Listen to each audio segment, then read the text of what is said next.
బయట కంట్రీస్లో మీరు ఎంఎస్ చేయాలనుకుంటున్నారా, మాస్టర్స్ చేయాలి అనుకుంటున్నారా? ఇలా అనుకోని డెసిషన్ తీసుకున్న వెంటనే మన మైండ్లోకి వచ్చేది ఎంత ఖర్చు అవుతుందో, నేను అఫోర్డ్ చేయగలనా లేదా అని. వీసోర్స్ వాళ్ళు చక్కటి లోన్ ఆపర్చునిటీస్ మీ ముందుకు తీసుకొచ్చారండి. అతి తక్కువ loan rate and processing fee కూడా మీకు అందుబాటులో చాలా తక్కువగా ఉండేలాగా.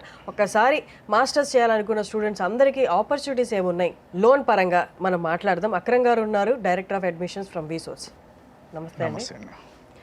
So it's a time now, లోన్లకు అప్లై చేసే టైం, ఎందుకంటే మేకు వచ్చేసాం కాబట్టి అడ్మిషన్ స్టార్ట్ అవుతుంది.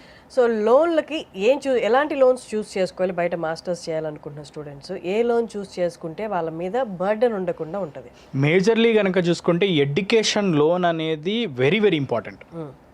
ఎందుకంటే ఎడ్యుకేషన్ లోన్ రెండు విధాలుగా ఇంపార్టెంట్. ఒకటేంటి అంటే వీసాకి ఎడ్యుకేషన్ లోన్ కంపల్సరీ కావాలి.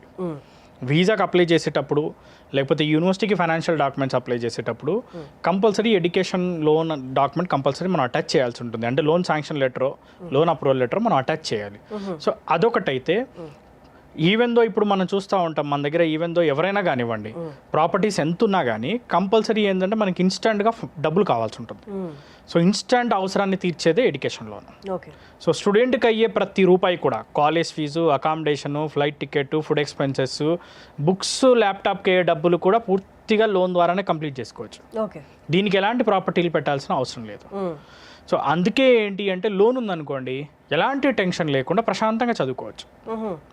ఇప్పుడు ఫర్ ఎగ్జాంపుల్ ఇప్పుడు యూకే ఉందనుకోండి, ఇనీషియల్ డిపాజిట్స్ ఉంటాయి. ఈవెన్ మనకి క్యాష్కి ఫైనాన్షియల్ డాక్యుమెంట్స్ అటాచ్ చేయాలి. సో ఇనీషియల్ డిపాజిట్ కట్టాలన్నా లోన్ త్రూ పే చేసుకోవచ్చు. సో క్యాష్కి ఫైనాన్షియల్ డాక్యుమెంట్స్ అప్లోడ్ చేయాలన్నా కానీ మనం లోన్ డాక్యుమెంట్ అప్లోడ్ చేసుకోవచ్చు. Confirmation of acceptancy for studies, ఇది యూకేలో మేజర్ ఇంపార్టెంట్ డాక్యుమెంట్. ఇది యూకే గవర్నమెంట్ ద్వారా వస్తుంది, యూకే ఇమిగ్రేషన్, యూకే విఐ ద్వారా వస్తుంది. సో దానికి మనకు కంపల్సరీ లోన్ కావాలి. సో అదేవిధంగా ఏంటి అంటే లోన్ ఉందనుకోండి, అక్కడికి వెళ్ళిన తర్వాత ఏంటంటే ఎక్కువ పార్ట్ టైం మీద కూడా డిపెండ్ అవ్వాల్సిన పని ఉండదు. ఎందుకంటే మనం వెళ్ళేది ఓన్లీ పార్ట్ టైం కోసం కాదు, అక్కడ ఫుల్ టైం జాబ్ చేసుకొని ఫ్యూచర్ సెట్ చేసుకోవడానికి. ఫుల్ టైం జాబ్ చేసుకున్నప్పుడు వాళ్ళకి వచ్చే శాలరీస్ యూకే లాంటి కంట్రీస్లో ఆల్మోస్ట్ 30-40 లక్షలు వస్తుంది. యూఎస్ అయితే 60-70 లక్షలు స్టార్టింగ్ ఉంటుంది. జర్మనీ, ఫ్రాన్స్, ప్రతి కంట్రీలో కూడా ఆల్మోస్ట్ ఏంటంటే హై ప్యాకేజెస్తో వాళ్ళు సెటిల్ అవుతారు. సో దాని మీద ఫోకస్ చేసుకోవాలి అనుకున్నా కానీ కంపల్సరీ లోన్ తీసుకొని ఉంటే వాళ్ళ దగ్గర డబ్బులు ఉంటాయి. And more ever important thing ఏంటంటే ఈ లోన్ డబ్బులు మనం కట్టేది ఇప్పుడు కాదు, ఎడ్యుకేషన్ టైంలో రీపేమెంట్ ఏమి ఉండదు. ఎడ్యుకేషన్ అయిపోయిన తర్వాత రీపేమెంట్ ఉంటుంది. మొత్తం కోర్స్ కంప్లీట్ అయిపోయిన తర్వాత కూడా వాళ్ళకి 1 year టైం ఇస్తారు. ఆ 1 year అయిపోయిన తర్వాత లోన్ రీపేమెంట్ స్టార్ట్ అవుతుంది. సో అప్పటి వరకు ఏంటి అంటే వాళ్ళకి ఎలాంటి ఛార్జెస్ తీసుకోరు, ఏదో బేసిక్ నామినల్ పార్షల్ ఇంట్రెస్ట్ తీసుకుంటారు. సో ఎడ్యుకేషన్ అయిన తర్వాతే ఉంటుంది కాబట్టి ప్రశాంతంగా చదువుకోవచ్చు. అండ్ మోర్ ఎవర్ లోన్కి వచ్చేసరికి ఏంటంటే రీపేమెంట్ చూసుకుంటే ఫర్ ఎగ్జాంపుల్ యూకే ఉంది. యూకేలో కోర్స్ కంప్లీట్ అయిపోయిన తర్వాత వాళ్ళు 1 year సంపాదించే డబ్బులతో లోన్ అనేది క్లియర్ చేసుకోవచ్చు. 1 yearలోనే క్లియర్ చేసుకోవచ్చు. ఎందుకు ఈ మాట చెప్తున్నానంటే వాళ్ళకి అఫీషియల్గా 20 hours పార్ట్ టైం వారానికి చేసుకున్నప్పుడు లివింగ్ ఎక్స్పెన్సెస్ వెళ్ళిపోతాయి.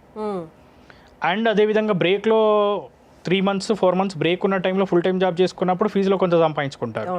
ఇనీషియల్గా అయితే మనకి లోన్ ద్వారా కట్టుకుంటారు. ముందు సంపాదించుకున్నప్పుడు ఏంటంటే వాటన్నిటిని సేవ్ చేసుకుంటారు. అండ్ పిఎస్డబ్ల్యూపీలో ఉన్నప్పుడు 2 yearsలో 1 year సంపాదించే డబ్బులతో మొత్తం అన్ని సేవ్ చేసుకున్నప్పుడు లోన్ అనేది తిరిగి కట్టేయచ్చు, ఎలాంటి ఇబ్బంది లేకుండా. ఈవెన్ యూఎస్ అయినా అదే పరిస్థితి. యూఎస్ అయినా కానీ ఏంటి అంటే 1 year, ఎందుకంటే మేడం అక్కడ సంపాదించేది ఆల్మోస్ట్ 60-70 lakhs అయితే తక్కువ సంపాదించరు. మనకి స్టూడెంట్స్కి అయ్యే లివింగ్ ఎక్స్పెన్సెస్ కూడా ఆల్మోస్ట్ తక్కువే యూకేలో. ఇప్పుడు స్టూడెంట్ లైఫ్లో ఉండే ఖర్చులు పెద్దగా ఉండవు కాబట్టి ఇప్పుడు యూకే ఉందనుకోండి ఆల్మోస్ట్ వాళ్ళకు 50,000 to 60,000 per month living expenses అవుతాయి. తక్కువలో తక్కువ ఇక ఖర్చు పెట్టాలనుకుంటే ఇక లక్షలు కూడా ఖర్చు పెట్టవచ్చు, కానీ తక్కువలో తక్కువ 50 to 60 lakhsలో కంప్లీట్ 1,000లో కంప్లీట్ చేసుకోవచ్చు పర్ మంత్. యూఎస్ అయినా అదే పరిస్థితి లొకేషన్ని బట్టి. సో అందుకే ఏంటి అంటే వాళ్ళు ఏదైతే డబ్బులు సంపాదించుకుంటారో ఆ డబ్బులన్నీ వాళ్ళు 1 year సంపాదించే డబ్బులతో సేవ్ చేసుకుంటే లోన్ కూడా తిరిగి కట్టేయచ్చు.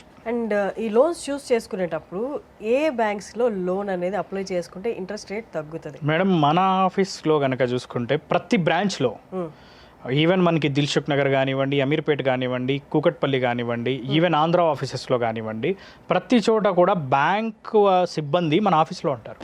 బ్యాంక్ ఎంప్లాయీస్ మీ ఆఫీస్లో ఉంటారు? బ్యాంక్ ఎంప్లాయీస్ మా ఆఫీస్లో ఉంటారు. ఓకే.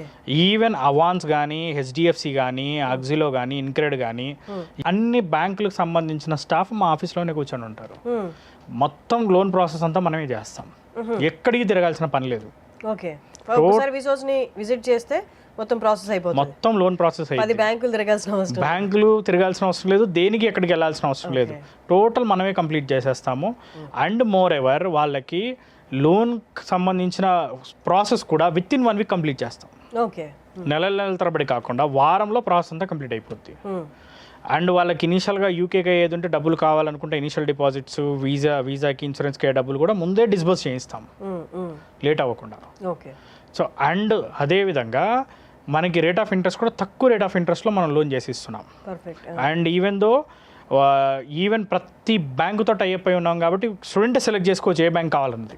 అదే పర్ఫెక్ట్. రేట్ ఆఫ్ ఇంట్రెస్ట్ కూడా స్టూడెంటే సెలెక్ట్ చేసుకోవచ్చు, అంటే ఎందులో తక్కువ ఉందో దాన్ని బట్టి డిసైడ్ అవ్వచ్చు. And very very important thing ఏంటంటే ప్రాసెసింగ్ ఫీజులో కూడా డిస్కౌంట్స్ ప్రొవైడ్ చేస్తున్నాం. ఓకే. ప్రాసెసింగ్ ఫీజుల్లో కూడా డిస్కౌంట్స్ ఉన్నాయి. ఈవెన్ కొన్ని ఫైనాన్సింగ్ కంపెనీస్ ద్వారా ప్రాసెసింగ్ ఫీజు అనేది ముందు కట్టాల్సిన పని లేదు, లోన్లోనే అయిపోతుంది, లోన్లోనే డిడక్ట్ అవుతుంది. ఓకే. అందుకే మేము స్టూడెంట్ ఎలాంటి ఖర్చు పెట్టకుండా, ఒక్క రూపాయి ఖర్చు పెట్టకుండా యూకే వెళ్ళిపోవచ్చు అని చెప్తున్నాం. ఇట్ మే బి యూఎస్ వెళ్ళాలన్నా కానీ అతి తక్కువ ఖర్చులో వెళ్ళిపోవచ్చు. Perfect. And rate of interest అండి ఎంత ఉండొచ్చు? రేట్ ఆఫ్ ఇంట్రెస్ట్ వచ్చేసరికి డిపెండ్స్ ఆన్ బ్యాంక్ ఉంటుంది. మనకి 8.5 నుంచి స్టార్ట్ అయ్యి అరౌండ్ 11, మ్యాక్సిమం వచ్చేసరికి 11.5 వితౌట్ ప్రాపర్టీ లోన్ అయిపోతుంది. ఓకే. మనం ఎలాంటి అష్యూరెన్స్ ఇవ్వాల్సిన ఏ ప్రాపర్టీలు పెట్టకూడదు, అసలు ప్రాపర్టీలు పెడితేనే లేట్ అయింది మేడం. ఓకే. వెరిఫికేషన్కి, లీగల్ ఒపీనియన్కి, దానికి సర్వే రిపోర్ట్స్కి, దానికి దీనికి అని చెప్పి మనం ఒక నెల తిరగాలి. ప్రాపర్టీ పెట్టకపోతే జస్ట్ స్పాన్ ఆఫ్ 48 అవర్స్లో లోన్ అప్రూవ్ అయిపోద్ది. పర్ఫెక్ట్. ఓకే. థ్యాంక్ యూ అండి, thank you so much. I think ఈ వీడియో చాలా వెరీ మచ్ నీడెడ్ ఈ టైంలో, ఎందుకంటే లోన్స్కి అప్లై చేస్తూ ఉంటారు ఇప్పుడు స్టూడెంట్స్. పాపం ఎక్కడికి వెళ్ళాలి, ఏ బ్యాంకులు తిరగాలి, ఎక్కడ ఇంట్రెస్ట్ రేట్ అనేది తక్కువ, 10 బ్యాంకులు తిరిగితే కానీ ఇన్ఫర్మేషన్ రాదనుకుంటారు ఈ ఎండల్లో. అవసరం లేదు, ఒక్కసారి రీసోర్స్కి రండి. మీరు ఏ యూనివర్సిటీకి అప్లై చేస్తున్నారు, ఎలా అప్లై చేయాలి, అలాగే లోన్స్ ఎక్కడ తక్కువ వస్తాయి అనేది ఓన్లీ ఒక డెస్క్ దగ్గర కూర్చుంటే మీకు పని అంతా అయిపోతుంది. Thank you so much. Thank you.